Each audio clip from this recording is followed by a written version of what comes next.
EBS 1강 개념학습 김소월의 길입니다. 가봅시다. 자, 김소월 길 남아있는데 김소월 언제적 사람? 옛날 사람. 그래, 옛날 사람. 얼마큼 옛날 사람? 아니, 안만이 옛날 사람. 몇 년대? 1920년대. 써있죠? 1920년대. 옛날 사람이라고요? 아닙니다. 선생님 할머니가 1895년생이에요. 선생님 친할머니가 1895년생입니다. 아니, 돌아가셨죠? 아니, 선생님 친할머니니까. 그러니까 우리가 뭔가 생각하냐면 일제강점기 그러면 진짜 먼 옛날 같지만 그렇게 먼 과거가 아니라고. 선생님 할머니가 친할머니, 아버지의 어머니가 유관순 열사보다 나이가 많아. 그 이전 사람이야. 그러니까 그 유관순 열사가 그렇게 옛날 사람이 아니라는 거야. 응? 선생님 아버지가 1938년생이셔. 그럼 일제강점기에 태어나셨단 말이야. 그러니까 그렇게 먼 옛날이 아니야. 니네 할아버지, 할머니 살아계신 할아버지, 할머니 되면 1930년대, 40년대 생들이 많으셔. 일제강점기에 태어난 거 많다니까. 그렇지? 그러니까 그렇게 먼 옛날이 아니야. 그러니까 그렇게 생각하면 너무 좀 급격하게 발달한 거지. 1920년대인데 이때는 이제 만세운동 이후 1919년 만세운동 이후라서 일본 애들이 조금 미안했나 봐. 너무 많은 사람들이 죽고 해서 어느 정도 좀 풀어줬어. 사상적으로 좀 풀어줬단 말이야. 그래서 동인지라든지 잡지도 많이 나오고 시위 활동도 많이 했어. 1920년대. 근데 이제 이 김소월이 학교가 어디냐면 학교가 오산학교입니다. 오산학교는 누가 있었냐면 우리가 제일 알만한 사람으로는 이육사가 아니라 이중섭 그다음에 백석 시인이야. 그러니까 1900 일제강점기에도 이 학교는 역사 교육을 시킨 학교야. 그러니까 기본적으로 민족의식 장착하고 있겠지. 김소월도 이 오산학교 다니면서 민족의식과 함께 시를 배우게 된 거야. 그래서 김소월의 시는 항상 뭐가 담겨 있냐면 우리 민족의 전통적인 서정인 한해 정서가 담겨 있는 거야. 근데 이 한해 정서를 다루기 위해서 이 사람이 생각을 했을 거 아니야. 어떻게 하면 한해 정서를 더 잘 드러낼까? 그래서 첫 번째가 남성 화자보다는 어떤 화자? 여성 화자가 더 효과적으로, 효율적으로 한해 정서를 드러낼 수 있을 것 같아서 여성 화자를 쓴 거야. 그럼 엄밀하게 말해서 한이란 뭐냐? 한이란 뭔데? 해야 되는, 하고 싶은 상황에서 할 수 없는 상황일 때, 그때 한이 느끼는 거야. 응? 그래서 한해 정서를 잘 드러내기 위해서 이 사람 쓴 방법이 첫 번째 뭐? 남자의 목소리가 아니라 여성 화자의 목소리를 빌렸다는 거. 그리고 두 번째는 우리 전통적인 한 그러면 아리랑이잖아. 아리랑으로 대변되는 몇 음보? 3음보의 율격을 썼다는 거야. 근데 몇 조? 7, 5조. 7, 5조는 글자 수야. 그래서 7글자, 5글자의 3음보를 기본 율격으로 했다는 거야. 그럼 이건 약간은 뭐가 반응해? 변형이 가능하겠지. 그래서 7, 5조의 3음보의 율격을 썼다는 거. 그 다음에 세 번째가 향토적인 소재를 썼다는 거야. 김소월의 대표작 뭐 있어요? 우리가 모두가 다 알고 있는 김소월의 작품 뭐 있죠? 진달래꽃. 해볼까요? 잘 봐요. 나, 보, 기, 가, 역, 겨, 워. 몇 글자예요? 7글자. 가실 때에는 5글자. 말없이 고이 보내 들이우리다. 이렇게 7호조. 그러니까 7호조의 3음보를 기본 율격으로 하고 있는 거야. 알겠어? 그러면 이 작품도 김소월 작품이잖아. 몇 음보를 갖고 있다고? 7호조의 3음보를 가지고 있어. 기본적으로. 잘 봐. 기본이라는 얘기 뭐가 가능하다고? 약간의 변형이 가능하다고 했지? 봐. 어제도 하룻밤 나그네 집에 3음보예요. 얘는 6, 5죠? 그 밑에 거 볼까요? 가마귀, 가하가 울며 세웠어. 얘는 몇이야? 7호조의 3음보가 맞지? 그래서 김소월은 기본적으로 7호조의 3음보를 썼는데 이 사람이 단순하게 7호조의 3음보만 쓴 게 아니라 그걸 뭐 하냐? 행배열을 좀 이렇게 배치를 해. 그럼 여기서는 3음보가 몇 행에 걸쳐서 나오지? 2행에 걸쳐서 나오지. 여기는 3음보가 몇 행에? 1행에 나와. 근데 그 밑에는 3음보가 몇 행에 걸쳐서 오늘도 또 몇 십리 어디로 갈까? 3음보가 3행으로 나와 있지. 이렇게. 한 음보를 한 행으로 할 수 있고 2음보를 한 행으로 하고 3음보를 한 행으로도 만든단 말이야. 그러니까 김소월은 7호조의 3음보를 기본 율격으로 하되 시행 배열을 좀 자유롭게 해. 그럼 자유롭게 하면 뭐가 생기냐? 호흡을 조절한다는 거야. 얘를 읽을 때 어떻게 읽냐면 읽을 때 어제도 하룻밤 나그네 집에 이렇게 읽겠지. 하지만 마지막 어떻게 읽어? 가마귀 가가 울며 세웠어. 이렇게 되는 거야. 그럼 호흡이 어디가 빨라? 마지막이 빠르지. 그래서 한 행을 3음보로 하면 얘는 빠른 호흡이야. 근데 그 밑에 2연을 가보면 한 음보를 가지고 한 연을 만들어 버린 거야. 3음보를 한 연을 만들어 버린 거야. 읽을 때 오늘은 또 몇 십리 어디로 갈까? 이렇게. 그래서 호흡을 어떻게 했다고? 느린 호흡을 좋단 말이야. 그러니까 김소월은 7호조의 3음보의 기본 율격을 하되 행배열을 좀 자유롭게 해서 호흡을 조절했어. 좀 빠른 호흡과 느린 호흡으로. 이런 거. 자, 그럼 내용 한번 가봅시다. 자, 제목부터 한번 가보고 내용. 제목이 길이죠. 여기서 길은 그냥 읽는 길일 수도 있지. 하지만 여기서는 우리 삶의 길. 좀 더 아까 일제강점기를 살았지만 학교가 오산학교에서 역사교육을 했다고 했지. 기본적으로 우리 민족에 대한 애정을 가지고 있는 시인이야. 그러니까 여기서 말하는 길은 우리 민족이 나아갈 길인 거야. 그러니까 단순한 길이 아니야. 우리 민족이 나아갈 길 또는 내가 주체적으로 나아가야 할 길을 말해. 그럼 여기 읽어보면 열십자 복판에 내가 섰소라고 했지. 길이 없어 못 가는 거야? 아니야. 길은 있어. 하지만 여기서 말하는 길은 진짜 단순한 길이 아니라 우리 민족이 나아갈 길. 또 내가 어떻게 해야지 살아가야 될까? 이런 삶의 길을 잃어버린 거야. 일제의 어떤 억압이나 핍박 때문에. 여기서 말하는 그 길은 그 길을 말하는 거야. 자, 갑시다. 어제도 하룻밤 나그네 집에 라고 했죠. 어제도야. 어제가 아니라 어제 뭐? 도. 반복이야. 어제도 그제도. 하룻밤 나그네 집에라고 했지. 나그네 집에 머문 거지. 어제도 하룻밤 나그네 집에. 까마귀 가가 울며 세웠어 라고 했지. 그러면 어제도 집을 떠나서 나그네스의 삶을 살면서 하룻밤 묵었어. 나그네 집에서. 근데 그때 뭐가 울었어? 까마귀가 가가 울며 세웠어 라고 말하지. 지금도 까마귀는 어떤 느낌이죠? 약간 불길하고 이런 거지. 그런 거야. 불안한 분위기지. 과가 뭐가 되겠고? 가가 음성상징어 중에서 의성어가 되는 거야. 이렇게. 그래서 여기서는 이제 여긴 뭐야? 방황하는 나그네로서의 화자가 되겠지. 어제도 하룻밤 나그네 집에 까마귀 과가 울며 세웠어 라고 했지. 근데 까마귀가 운 게 진짜 까마귀 슬퍼서 운 거야? 모르지 그건. 하지만 시에서는 동물은 감정이 없다고. 그래서 동물이 감정을 느끼면 그냥 무조건 의인법이야. 선생님 우리 집 강아지는 슬퍼서 울던데요. 문학에서는 사람만이 감정을 가진다고 봐. 그래서 의인법인 거야. 그러면 이 까마귀가 울었다라고 말하는 이유는 결국 누가 운 거야? 내가 운 거지. 내가. 그러니까 이걸 뭐라고 불러? 무슨 법? 나의 감정을 저 까마귀한테 집어넣었잖아. 무슨 법? 까먹었어요. 자, 어떤 거야? 감정이. 감정이입. 감정이입이야. 근데 우리가 이제 객관적 상관물이라는 말을 하는데, 자, 얘들아. 객관적 상관물 처음 들어본 말은 아니지? 야, 객관적 상관물이 뭐냐면, 봐봐. 객관적 상관물의 물이 사물이야. 그럼 객관적 상관물이란 표현법이 아니라 그 사물을 가리키는 말인 거야. 그럼 여기서 객관적 상관물이 뭐라고? 까마귀야. 까마귀가 사물인 거야. 객관적 상관물. 그럼 객관적 상관물의 뜻이 뭐냐? 내가 화자가 어떤 감정, 정서를 드러내거나 강조하기 위해서 끌어들인 외부 사물을 뭐라고 불러? 객관적 상관물이라고 부른 거야. 그러니까 이 까마귀는 원래는 나랑 전혀 상관없는 애야. 내가 끌어들인 거야. 뭐 하기 위해서? 화자의 우울함과 불안함을 나타내서 끌어들인 사물인 거야. 그래서 이 사물을 뭐라고 부른다고? 객관적 상관물이라고 부르는 거야. 객관적 상관물은 표현법이다 아니다? 아니다. 그 사물을 가리키는 말이야. 그럼 그 사물에다가 나의 감정을 집어넣을 수 있지. 집어넣으면 그게 무슨 법이 되는 거야? 감정이입법이 되는 거야. 근데 끌어들인 외부 사물이 나랑 전혀 달라. 반대야. 그럼 얘는 뭐가 돼? 대조가 되는 거야. 우리 그 펄펄 나는 저 꾀꼬리 암수서로 정다운데 외로운 이내 몸은 네와 함께 돌아갈고 이거지. 저 꾀꼬리는 정답단 말이야.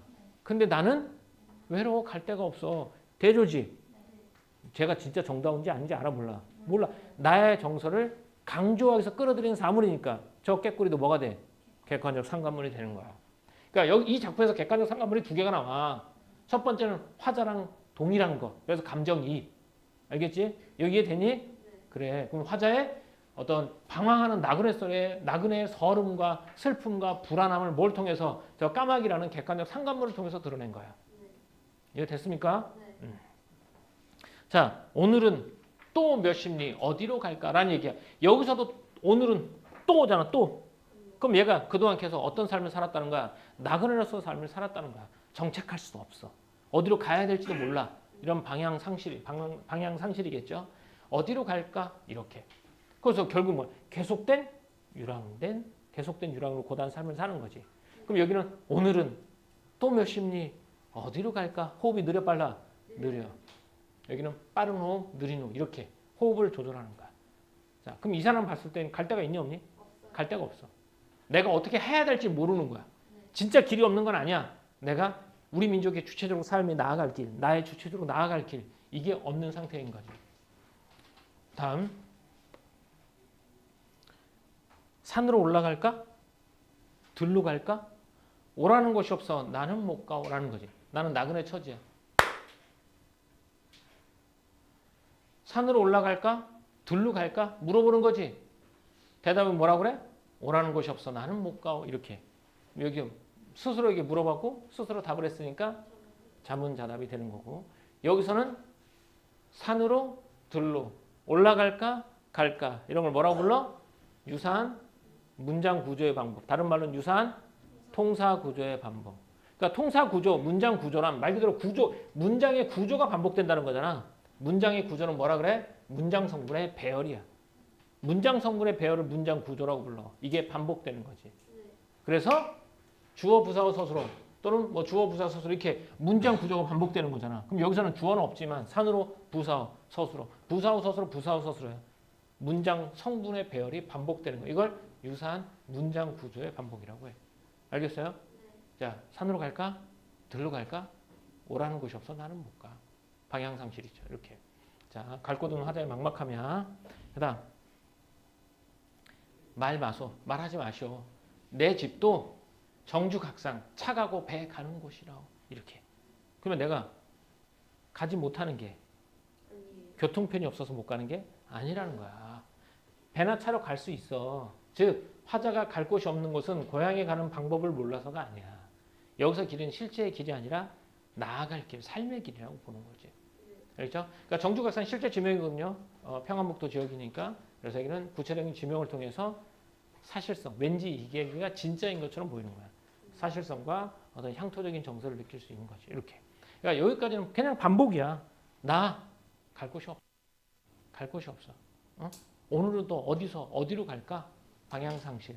이렇게 되는 거죠. 다음 여보서 공중에 저 기러기라고 나와 있는데 선생님 봐봐. 요게 또 중요하겠죠.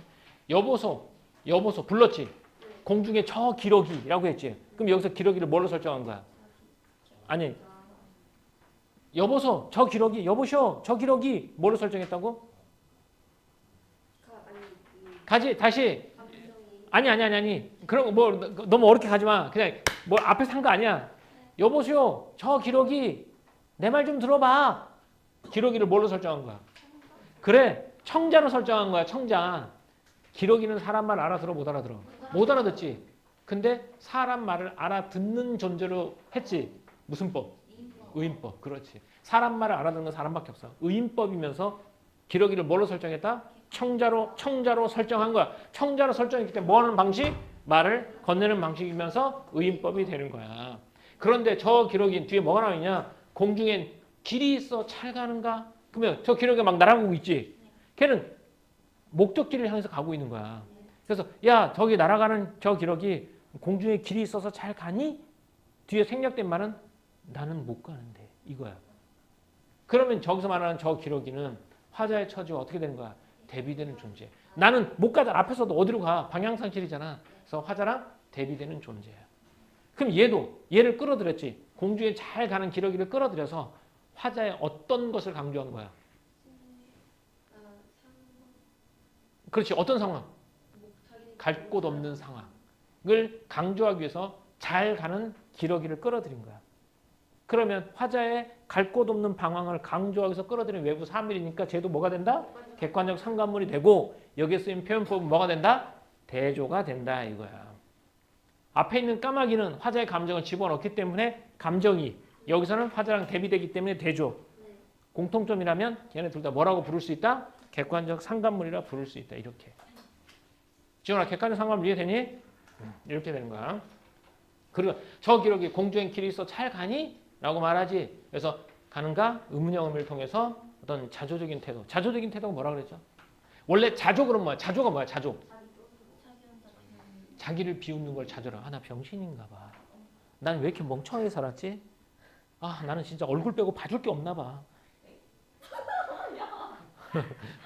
이게 자조인 거잖아. 네. 근데 자조적 그러면 자기 자신을 비웃는 것 같은 느낌적인 느낌 이게 적이 붙으면 범위가 확 넓어지는 거야. 그러니까 자조적이라고 말하면 어디까지 보는 거야? 자기 자신을 부정적으로 평가하는 걸 자조적이라고 본다는 거지. 그러면 기러기는 잘 가는데 나는 방향을 잃어버린 갈 곳 없는 자신의 처지를 부정적인 처지를 어떻게 한다? 강조하는 거지. 그래서 자조적인 태도를 부각한다라고 보는 거야. 그래서 자조적인 표현을 쓴 거야 여기서. 이해됐죠? 야, 넌 잘 가. 아, 나는 이거야. 그렇죠? 그다음 한 번 더 나옵니다. 여보서 공중에 저 기러기라고 나있죠. 여기까지 보면 확실하잖아. 열 십자 복판에 내가 섰소라고 해서 열 십자 복판에 내가 섰어. 가려면 가지. 하지만 어디로 가야 될지 모르는 거잖아. 나는 길이 있어도 못 가지. 기러기는 잘 가지. 그래서 대비가 되는 거야. 그래서 열 십자 복판에 내가 섰소라고 돼서 됐죠. 여기서 이제 방향을 상실한 화자의 방황이죠. 근데 여기 보면 여기 소 있지? 앞에 다 세모 쳤지? 앞에서 비슷한 거 뭐 있어? 소도 있고 뭐도 있어? 오, 소 이렇게 나와 있어. 비슷한 종결음이 오, 소를 반복해서 뭘 음악적인 효과, 즉 운율감을 드러냈다라고 보는 거야. 됐습니까? 여기까지? 예, 이렇게 돼요. 마지막 갈래갈래 갈린 길이라도 갈래갈래 갈린 길이 있단 말이야. 길이 있어. 하지만 내게 전혀 갈 곳은 없소라는 거야. 그러니까 내가 방향, 삶의 길, 주체적인 길, 우리 민족이 나아갈 길이 없어진 건 뭐 때문이야 결국? 누구 때문이야? 쪽발이 그런 말 하면 안 돼. 누구 때문이라고? 일제 때문이다라고 보는 거죠. 아 시원하다. 자, 갈래갈래 갈린 길이죠. 그럼 여기서 뭐야? 갈래갈래 무슨 음성 상징 뭐? 의태어. 그러니까 의태어라고 말하면 모양과 동작인 거야. 그러니까 갈래갈래라는 건 동작은 아니고 뭐가 되겠니? 모양이겠지. 자, 이런 음성 상징어. 의태어 갈래갈래 갈린 길. 여기서 갈래갈래 그죠? 기억과 리을 나오죠? 이걸 통해서 반복을 통해서 운율을 형성했습니다. 반복이 나면 무조건 이제 운율감인 거야. 기억과 리을을 통해서 나타냈고. 길이라도 내게 전혀 갈 길은 하나 없소라고 말하죠. 자, 이거는 갈 곳 없는 아무 길도 선택할 수 없는 절망감을 드러냈다라고 보는 거죠. 그러니까 여기서 핵심 시어라는 건 두 개가 되겠죠. 첫 번째는 화자의 어떤 갈 곳 없는 나그네로서의 서름을 드러낸 누구? 화자의 감정을 집어넣은 누구? 까마귀. 갈 곳 없는 나그네의 서름. 또 하나는 자신의 갈 곳 없는 처지와 대비해 잘 가고 있는 애 누구? 기러기. 이렇게 되는 거야. 여기서 길은 그냥 단순한 길이 아니라 뭐의 길이라고? 삶의 길. 주체적인 삶의 길. 또 우리 민족이 나아갈 길. 그러니까 나아갈 길이 없어진 거야. 누구 때문에? 일제 때문에. 그렇지. 일제 때문에. 어느 선택 아주 좋았어요. 자, 이렇게 된 거죠. 말한 사람 없어요. 자, 다음. 또 하나 이제 특징은 모든 연이 몇 행으로 되어 있어요? 3행으로 되어 있죠. 어쨌든 음보수는 다르겠지만 행 자체는 몇 행이야? 3행이 되어 있죠. 그래서 3행이 똑같으니까 그 다음에도 세 줄로 나올 거라는 거잖아. 전체적으로 틀이 잘 잡혀 있어요. 그래서 구조적인 안정감을 부여했죠. 여기서 음형 형태, 신형, 종결음이 나오죠? 뭐가 나옵니까? 가는가라고 했죠. 그걸 통해서 유랑하는 화자의 처지를 자조적으로 잘 드러냈다고 했죠. 화자의 처지를 자연물과 대비했죠. 이때 자연물 뭡니까? 기러기. 대비니까 기러기가 되겠죠. 이렇게. 자, 길. 인생의 여정의 삶의 방향, 또 민족의 역사적인 흐름, 우리 민족이 나아갈 길, 이런 것들을 길이라고 보죠. 나그네는 화자, 자신이자 삶의 터전을 빼앗긴 일제강점기의 민족의 현실이죠. 그러니까 이 사람은 왜 가야 되는 거니? 왜 가야 돼? 정착하면 안 돼? 정착하면 돼. 왜 자꾸 어딜 갈라 그래? 갈 데도 없는데. 왜 갈라 그래? 땅을 빼앗겨서. 그러니까 정착할 수 없는 거야. 우리 김소월 씨 중에 니는 분명 모르겠지만 모를 거야. 그지? 모르겠지만 그래도 혹시 모르니까 얘기해 보자면 우리에게 우리의 보습될 땅이 있다면 역시 모르죠. 그 작품도 보면 일제 수탈로 인해서 삶의 터전을 잃어버린 거야. 그래서 정착할 수도 없단 말이야. 그래서 어떻게 하는가? 떠돌이야. 그럼 얘네들이 떠돌면 어디로 가니? 그때 그 당시 사람들이 만주라든지 뭐 일본이라든지 러시아 이런 데 가지. 그럼 그곳에서의 삶은 살만했을까요? 아니요. 거기서도 미리 터잡은 사람들한테 거기서도 힘들어요. 그러니까 이걸 정착하고 싶어도 정착할 수가 없지. 근데 어디를 가려고 해도 마땅히 갈 때도 없지. 이런 민족의 현실인 거예요. 까마귀 까까 불길한 소리로 화자의 쓸쓸함과 고독감 등을 드러내는 이미지라고 본 거죠.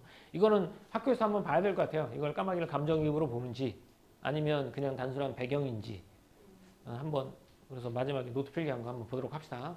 기러기는 자유롭게 비상하는 저기러기죠. 화자와 뭐 한다고? 대비되는 거지. 결국은 이 까마귀는 화자의 감정이입이든 아니든 무조건 뭐에 해당한다? 객관적 상관물에 해당한다. 이렇게 열십자 북판 화자가 느낀 운명과 방향의 기로고 삶의 선택길에서 어떠한 것도 쉽사리 하지 못하는 화자의 처지가 되겠죠. 이렇게 좀 더 가볼까요? 요거는 그냥 한번 쭉 천천히 한번 읽어볼게요. 이 시는 이 시는 1925년 시집 진달래꽃에 발표된 작품으로 일제강점기라는 시대적 배경을 고려할 때 삶의 터전을 빼앗기고 정처 없이 유랑해야 했던 민족의 비극적 형상을 있다고 볼 수 있다. 맞죠? 그러니까 그 당시에는 우리가 다음에 너네 시험 보면 중에 흰 바람벽이 있어 이거 나오잖아. 그것도 이제 백석시인의 이제 후반기죠. 그거는 후반기 작품인데 그런 거 백석도 특히 이제 유랑민이라든지 이런 사람의 모습을 잘 다뤘으니까 고향을 상실한 채 또 돌아가는 나그네 슬픔을 전면에 드러내요. 민족적 애상감이 뭐죠? 애상. 애자는 슬플 애자입니다. 슬프고 쓸쓸한 감정을 나타내고 있다. 특히 방향성을 상실한 길이라는 공간적 배경을 제시하여 기러기의 처지와 자신을 대비하는 등 삶의 뿌리를 잃은 화자의 절망과 허물을 드러내고 있다. 특히 갈림길 한가운데서도 어디로도 나아가지 못한 채 서 있는 화자의 모습은 일제강점기 고난 속에서 주체적 삶의 길을 잃었던 우리 민족의 비애와 자제를 상징적으로 형상한 것이다 라고 했죠. 즉 일제의 수탈로 인해서 삶의 터전을 잃어버린 우리 민족을 뜻한다라는 거죠. 그렇게 보면 될 것 같습니다. 이 빼앗긴 들에도 봄을 오는가는 이거는 안 했던 것 같아요. 그래서 일단 필기는 여기까지 촬영은 여기까지 하도록 하겠습니다.